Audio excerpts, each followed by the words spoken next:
يا مساء الخير على احلى متابعين لقناتي فرن الابداع. النهارده هعمل لكم دبابيس الفراخ بطريقه جديده الاطفال هيحبوها جدا، محشيه بالموتزاريلا.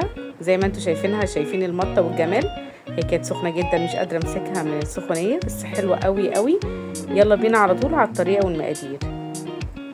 اول حاجه هنبدا بالفراخ. انا معايا حله حطيت فيها معلقه من السمنه، حطيت معلقه كمان من الثوم المفروم. هبدا ان انا اشوحه كده. اول ما هيبدا الريحه تطلع معايا هحط معلقه صغيره من الكزبره المطحونه. هبدا اقلبها وانزل على طول بدبابيس الفراخ اللي معايا. هبدا اقلبها في التومه لغايه لما تتشوح حلو وتتغلف، وبعد كده هطشها على طول بالميه المغليه. انا بحط ميه مغليه عشان تسوي معايا بسرعه. حطيت ورق لورا وحطيت فلفل اسمر، حطيت ملح. واول ما استوت معايا هبدا ان انا افصصها بالطريقه دي، بس انا كانت سخنه مكنتش عارفه امسكها طبعا بايدي. وبالسكينه كده هبدا ان انا اخلي كل الدبابيس معايا بالطريقه دي وافرمها فرم ناعم. مش ناعم قوي يعني، مش لدرجه انها تبقى مش باينه، يعني تبقى قطع صغيره خالص. هعمل كل الكمية اللي معايا وابدأ ان انا انضف خالص العضماية بتاعة الدبوس.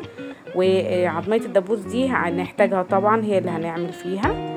فهبدأ ان انا اقطع كل الكمية اللي عندي بتاعة الفراخ بالطريقة دي. لو انت عندك شوية كمان مثلا غير الدبابيس ممكن تعملي كده، بس انا كنت عاملة نص كيلو من الدبابيس فطلعتني بسم الله ما شاء الله وبركة كبيرة وزادت معايا كمان. بعد ما هفرمها فرم ناعم هسيبها على جنب وابدأ في الخطوة التانية.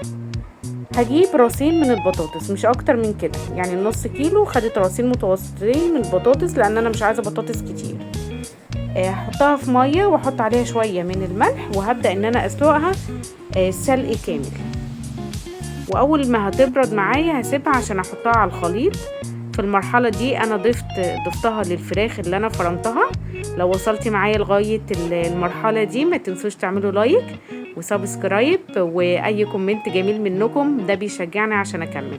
بدأت ان انا اعجن فيها كده بايديا لغاية لما تمتزج كل المكونات معايا. هضيف كمان معايا شوية من الموتزاريلا علشان لما تيجي تقطعيها تبقى فيها مطة حلوة كده وجميلة. وحطيت شوية توابل بقى، حطيت ملح وحطيت بهارات فراخ، وحطيت معايا كمان شوية من البابريكا، وحطيت نص معلقة من الملح. تخلي بالكم من الملح لان احنا كنا مملحين البطاطس ومملحين كمان الفراخ في الشوربة، فتخلي بالكم عشان تملحش معاكم. كمان هحط شوية من الفلفل الاسمر المطحون. انا بجرشه على طول من المطحنة الخشبية اللي عندي دي، بتبقى ريحتها حلوة قوي وقوية. حطيت كمان حوالي يعني معلقتين كبار من الموتزاريلا وهبدأ اعجن تاني كل المكونات دي مع بعض. عايزه اقول لكم الريحه حلوه قوي من قبل حتى ما نبدأ نحمر ولا حاجه. احنا دي تاني مرحله بنبدأ نعمل فيها العجين. عايزه اقول لكم هي خطواتها كتير بس حلوه قوي بجد، كان طعمها مميز جدا جدا. وتغيير من الفراخ المسلوقه والمحمره العاديه وحتى من الكنتاكي، دي وسط ما بين دي ما بين دي وطعمها حلو قوي. هبدأ ان انا امزج كل المكونات زي ما انتم شايفين علشان اتأكد ان التوابل اللي معايا اختلطت حلو. دلوقتي المرحلة التانية انا بعمل ايه؟ بجيب قطعة كده في ايدي من العجينة اللي معايا واحط فيها شوية من الموتزاريلا وابدأ ان انا اسمخها كده بايدي، ان انا اعملها كورة كده، واحط العضمايه بتاعت الدبوس وابدا اخد شكل الدبوس العادي. يعني ببدا بايديا الاتنين كده انعم فيها لغايه لما تديني شكل الدبوس العادي كده بالمنظر ده زي ما انتوا شايفينها، واركن على جنب. بعد ما بخلصت كل الكميه، معاكي وقت حطي في الفريزر. انا ما كانش معايا وقت فاشتغلت على طول بصراحه. جبت بيضه على جنب وحطيت عليها شويه من الملح وشويه من الفلفل الاسمر.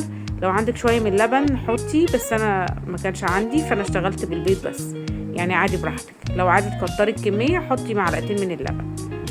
وفي صينيه كده حطيت من الفيجيتار الناعم ده، بيتباع عند العطارين، وحطيت عليهم كمان شويه من البقسماط. حبيت اعمل مزيج من ده ومن ده. انت ممكن تعملي نوع واحد بس عادي براحتك، سواء فيجيتار او بقسماط بس. وانا اللي عندي دول ما كانوش مملحين، فبدات برضه احط رشه بسيطه من الملح، رشه من البابريكا، رشه من الفلفل الاسمر، ما تكتروش برضه عشان احنا كل مرحله كنا حاطين فيها كميه كويسه من التوابل، فما تبالغوش جامد. حطيت رشه بسيطه كمان من بهارات الفراخ. هبدا ان انا اقلب كل الخليط الناشف ده، وهبدا ان انا احط الدبابيس اللي عندي في البيض، وبعد البيض هحطها في البقسماط بالطريقه دي. وتخلي بالكم ايد تبقى في البيض في السوائل، وايد تانية تبقى في الحاجات الناشفه. انا الايد التانية كنت مخليها على جنب، او كنت لابسه جلوفز، فكانت الدنيا كده. فحمرتها بقى في زيت، يعني يكون زيت عميق شويه، حرارة متوسطة، بيطلع معايا بالمنظر الجميل اللي انتوا شايفينه ده. طلعت بسم الله ما شاء الله كمية حلوة قوي. بصوا جميل ازاي، شايفين المطة؟ انا الكورة دي كانت زيادة عندي. اتمنى تجربوها، ما تنسوش تعملوا لايك وسبسكرايب.